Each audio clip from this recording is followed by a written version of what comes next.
On today's video, we want to move forward on the study of objects that are under the influence of a central force.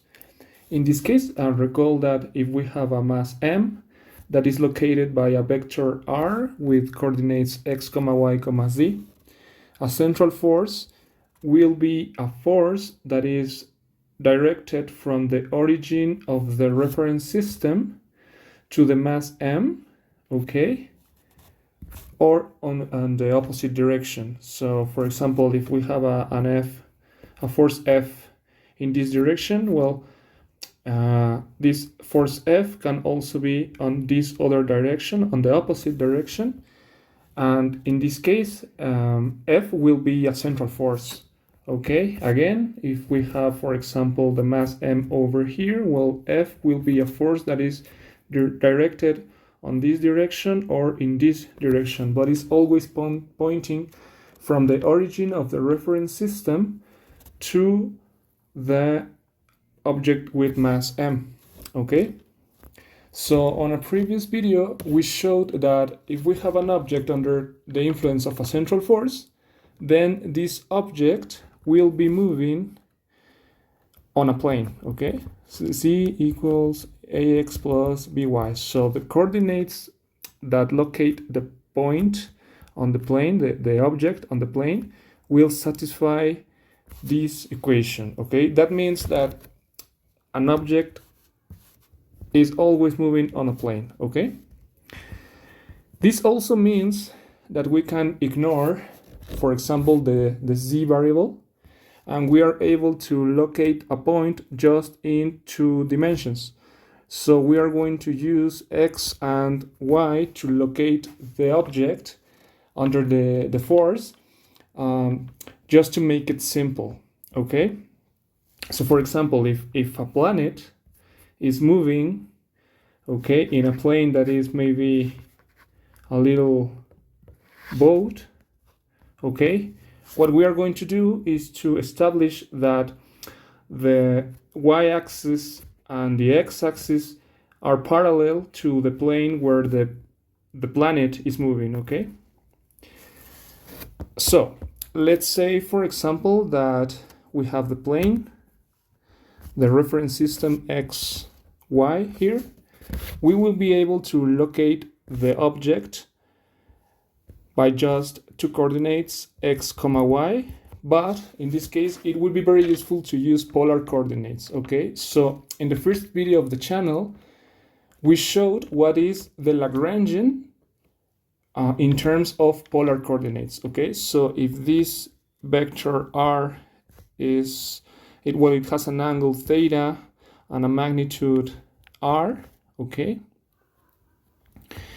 this is r. Well, we know that x can be expressed as r cosine theta, y is equal to r sine theta, okay?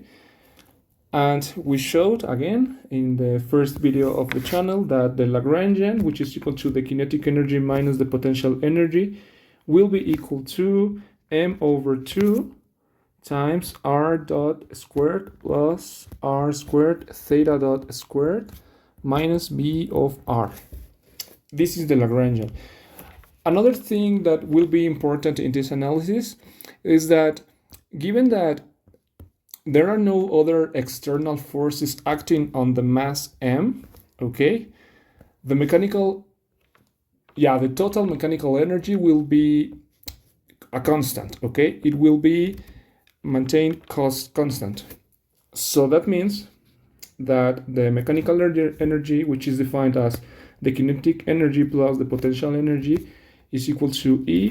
This is going to be defined as a constant. Okay, so this means that E is equal to, well, the kinetic energy, which is actually this expression that we have over here. It is going to be m over 2 r dot squared plus r squared theta dot squared, and then instead of a minus we will be using a plus to define the energy. Okay, so we just need to sum the potential energy.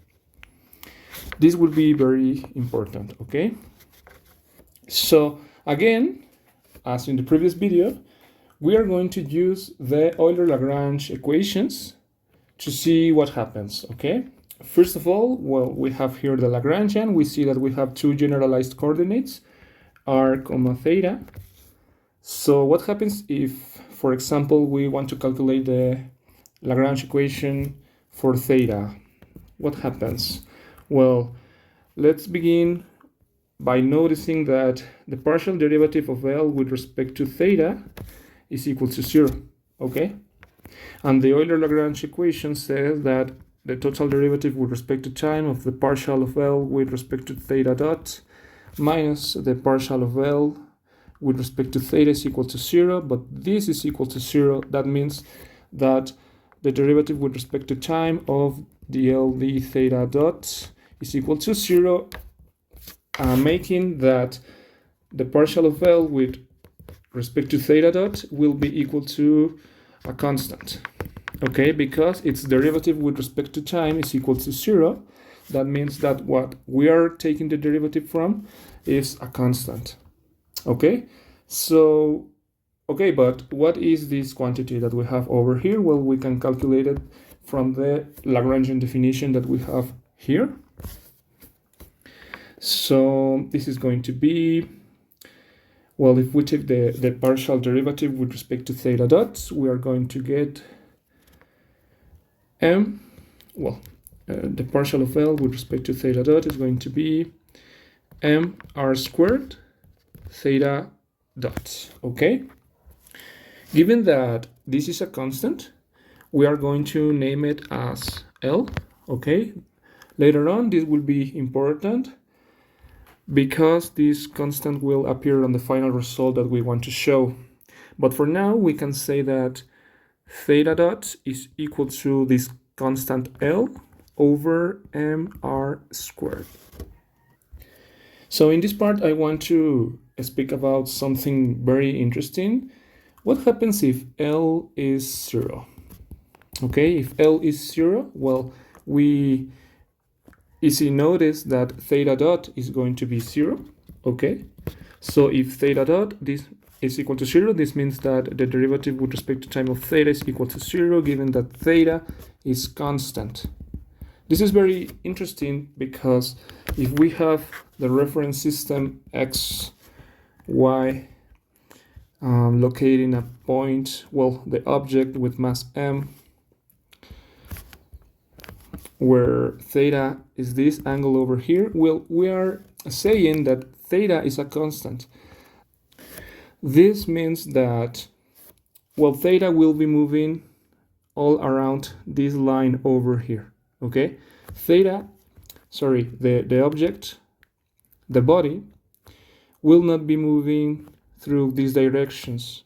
No, this object will be only moving around this line because theta is constant. So it will be going up and down all the time.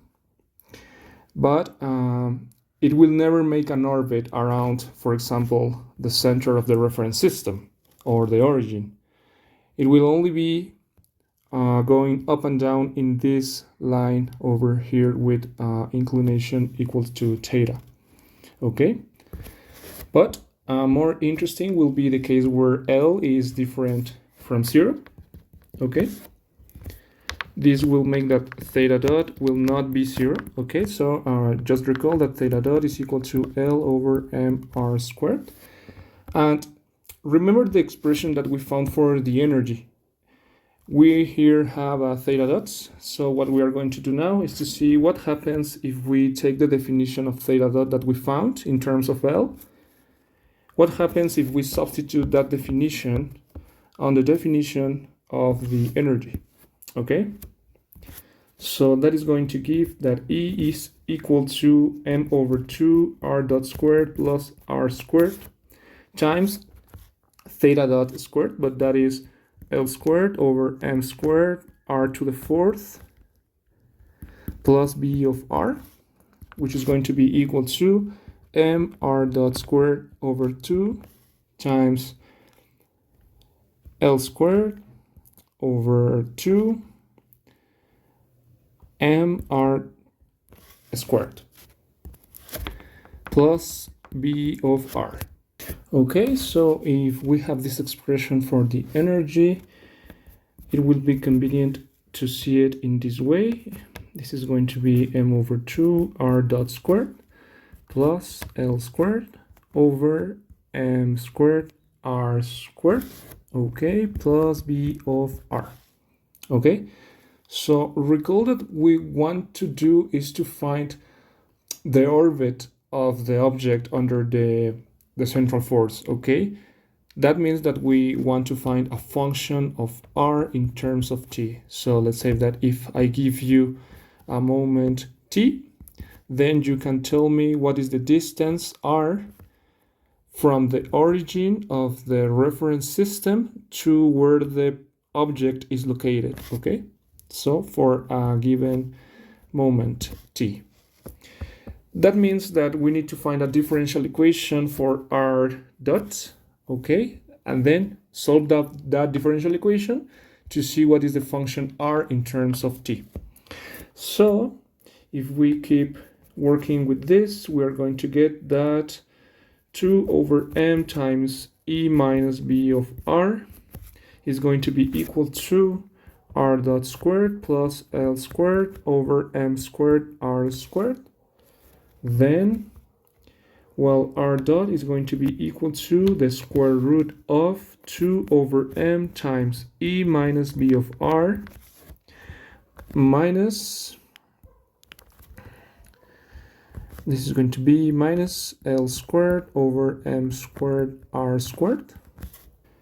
Okay, but if we factor 2 over m from this expression over here, we are going to get that r dot is going to be equal, and I forgot a plus minus here. This is going to be plus minus the square root of 2 over m times e minus b of r minus L squared over 2m r squared.